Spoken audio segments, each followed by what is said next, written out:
No,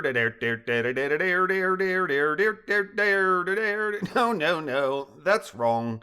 Dixie Diamonds 244. Mets 10:26 p.m. Dixie, Australia 7:26 a.m. Within minutes of the 7 News Brisbane helicopter feed showing 10 people dressed in tactical gear walking into the SWAT Mobile Command Center, it broadcast 8 people exiting, 5 of the 8 appearing to be SWAT. 8 people are leaving the command truck, Wilmard said for Pilatray's edification. The reporter says 5 are police, but 3 appear unarmed. They are making their way back to the house. Paul said, my guess is that civilian with the camera has been embedded in order to provide impartial third-party coverage of what the police are doing.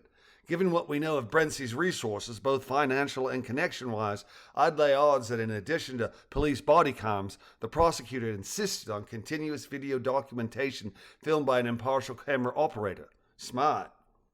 That sounds reasonable and prudent, Magdalene said. It does, Big B said. I hope it proves sufficient.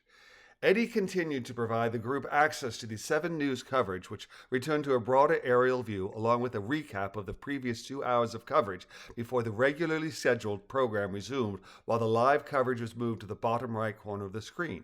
After a few minutes of this, Balloony again spoke. I'm going to try to create an observation-only link with Sergeant Goff.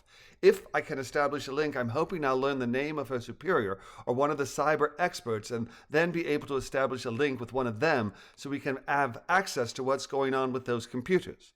I'll leave the group telepathic link going, but I won't be monitoring it. That way, Wilmard can continue speaking to Pilatray without the risk of Goff becoming aware of my presence. You'll all be on your own for a few minutes. Whatever you do, don't reach out to me until I give the okay. Clear?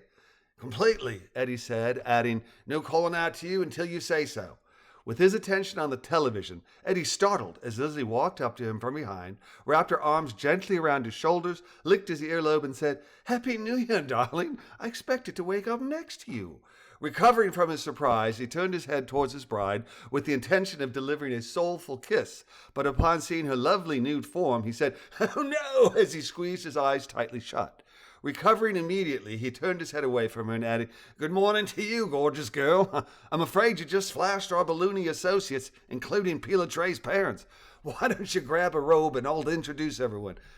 Oh my, Lizzie said, laughing heartily. What a lovely way to kick off the new year.